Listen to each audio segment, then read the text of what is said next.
Hi. എന്നെ ഒരു പ്രസന്നതയാ. അച്ഛനെ കാണാൻ വന്ന. വരൂ. ചേച്ചി ഒരു ചായ. എന്നാ പിന്നെ ഒരു ചായ കുടിച്ചിട്ട് അച്ഛനെ കാണാം അല്ലേ? ബാ ഇരിക്കി. ഇതാണ് ബെൽത്താസ്. ഇത് അഡ്വക്കേറ്റ് റോണി, നമ്മുടെ ലീഗൽ മാറ്റേഴ്സ് എല്ലാം നോക്കുന്ന പുള്ളിയാ. അച്ഛൻ നല്ല ഹാപ്പി ആണല്ലോ. നോക്കാൻ ഫുൾ ടൈം ആളല്ലേ, പിന്നെ എന്നാ പേടിക്കാനാ? ചുമ്മാ കിടന്നു കൊടുത്താ പോരെ? എന്താ ചാ മനസ്സിലായി? ഇവര് നന്നായി നോക്കുന്നുണ്ടെന്നല്ലേ?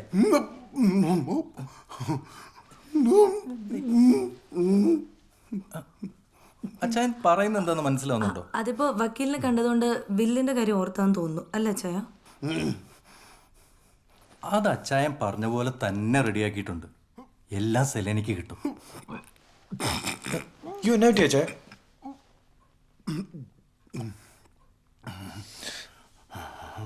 ഏതായാലും അച്ചായൻ നല്ല ഉഷാറായിട്ടുണ്ട്.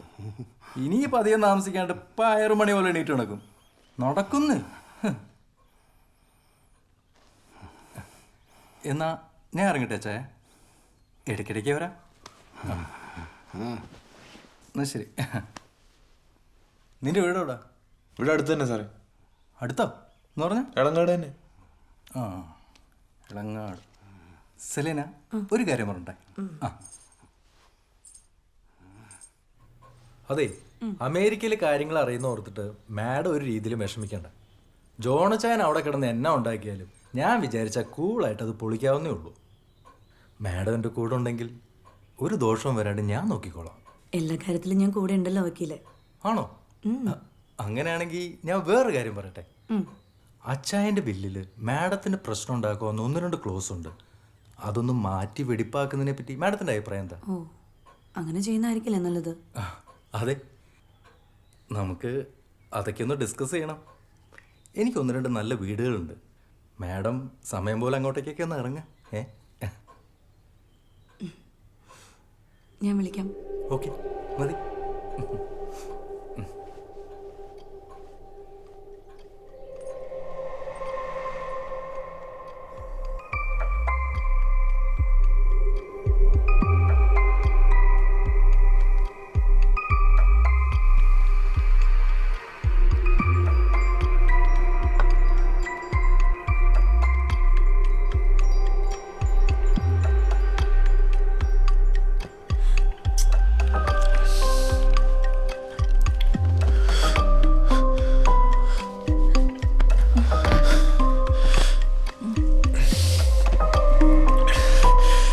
അതെ, എനിക്കൊരാളെ കൊല്ലാനൊന്നും പറ്റില്ല.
നമുക്ക് ഇങ്ങനെയൊക്കെ അങ്ങ് പോയാൽ പോരെ? എത്ര നാളിങ്ങനെ സാധിക്കും? പിന്നെ ഒന്നുമില്ലാതെ ഞാൻ തെരുവിലേക്ക് ഇറങ്ങിയ എൻ്റെ കൂടെ ഇങ്ങനെയൊക്കെ തന്നെ പോകാൻ ബെല്ല് റെഡിയാണോ? ഇനി അതും പോട്ടെ, എന്താ നമ്മൾ തമ്മിലുള്ള ബന്ധം?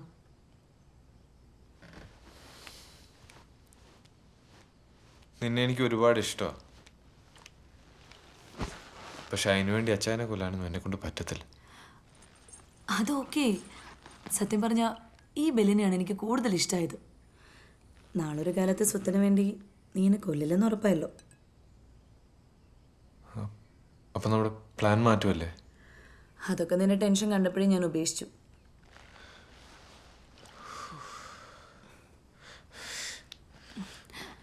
അല്ല, ഞാൻ ചോദിച്ചതിനുള്ള ഉത്തരം പറഞ്ഞില്ല. നമ്മൾ തമ്മിലുള്ള ബന്ധം എന്താ?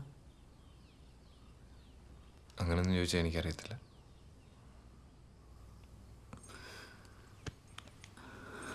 അതെ, എൻ്റെ നിവർത്തികേട് കൊണ്ട് ഞാൻ ഇങ്ങനെയൊക്കെ ആലോചിക്കുന്നതെന്ന് ബെല്ലിന് മനസ്സിലായില്ലേ? അച്ഛൻ്റെ വീട്ടുകാർ വന്ന് എന്നെ ഇവിടെ നിന്ന് ഇറക്കി വിടാതിരിക്കാനുള്ള എന്തെങ്കിലും ഒരു വഴി പറയൂ.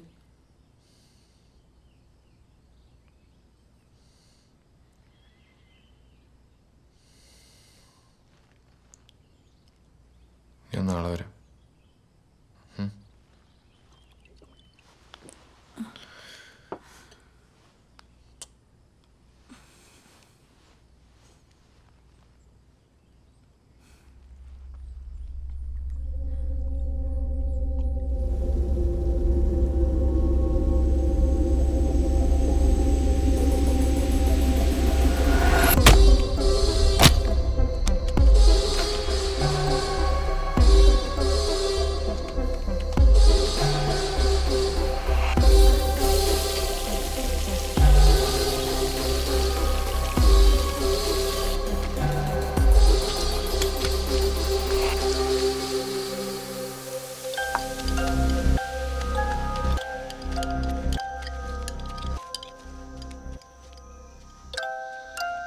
കഞ്ഞിയായില്ലേ?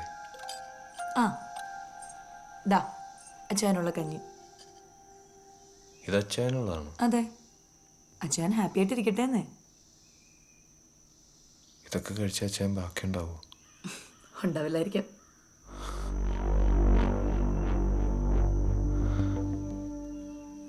നമ്മൾ ഇന്നലെ പറഞ്ഞത് അങ്ങനല്ലേ? ഞാൻ ബെല്ലിനോട് ചോദിച്ചതല്ലേ വേറെ എന്തെങ്കിലും വഴിയുണ്ടോന്ന്. നീയൊന്നും പറഞ്ഞില്ല. അപ്പോൾ ഞാനൊരു പ്ലാൻ ഉണ്ടാക്കി. ഇനി ഏതായാലും 5-8 മാസം കൂടി അച്ഛനുണ്ടാവുള്ളൂ. ഇതാവുമ്പോൾ ആരും അറിയാത്ത കാര്യങ്ങൾ കുറച്ച് നേരത്തേക്ക് കിട്ടുമായിരിക്കും.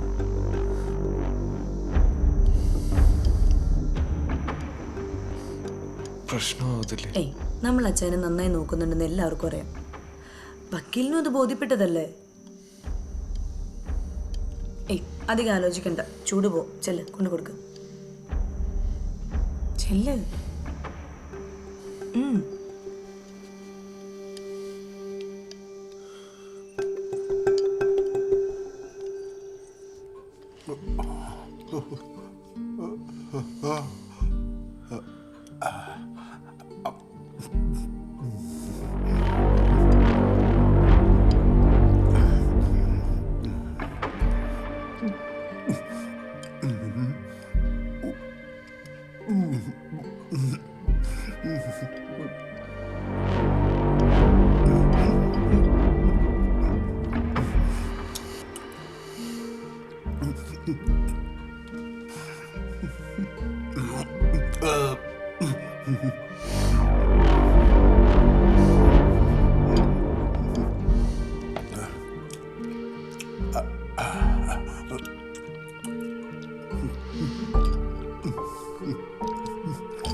അച്ചായൻ ഹാപ്പി, മുഴുവനും കഴിച്ചു. അതല്ല ഞാൻ പറഞ്ഞത്. എന്തായാലും നിന്റെ മുഖം ഒന്ന് തെളിഞ്ഞു കണ്ടല്ലോ, അത് മതി. എന്നാലും ഈ ഹാപ്പി എൻഡിങ്ങിന്റെ ഐഡിയ അടിപൊളി. ഇത് എനിക്ക് എന്നാ തോന്നാഞ്ഞെന്ന് ഞാൻ വിചാരിക്കുന്നത്. തോന്നിയില്ലല്ലോ.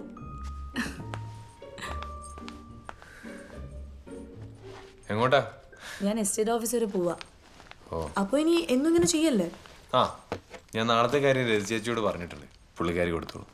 അതെന്താ, നാളെ ബെല്ല് വരില്ലേ? അല്ല, എനിക്കൊരു 2 ദിവസത്തെ ലീവ് വേണം. എന്തു പറ്റി? ആ ഇസ്രായേലി പോക്കിന്റെ പരിപാടിയില്ലേ, അതൊന്നും ലൈവ് ആക്കാനുണ്ട്. അതെനിയും കളഞ്ഞില്ലേ? ഇന്നലെ എന്നോട് ചോദിച്ചില്ല എൻ്റെ പ്ലാൻ എന്നാണെന്ന്. ഒരു 2 കൊല്ലം ഞാൻ അവിടെ പോയി ജോലി ചെയ്തിട്ട് വന്നാൽ നമുക്ക് ഈ അറവിടമാരുടെ പുല്ലൊക്കെ അങ്ങ് വേണ്ടെന്ന് നോക്കാം. എങ്ങനെയുണ്ട്? ഇനി അതല്ല നിന്റെ പ്ലാൻ ആദ്യം വർക്കാവുന്നെങ്കിൽ നമ്മൾ ആ രീതിക്ക് അങ്ങ് പിടിക്കും. ദേ എന്നാ ഒക്കെ ആയാലും നമ്മൾ 4 കാലിലേ വീഴത്തുള്ളൂ. ഓക്കെ അല്ലേ? ഓക്കെ. 2 ദിവസം എന്നേലും ആവശ്യമുണ്ട് വിളിച്ചാൽ മതി, ഞാൻ ഓടി വരാം.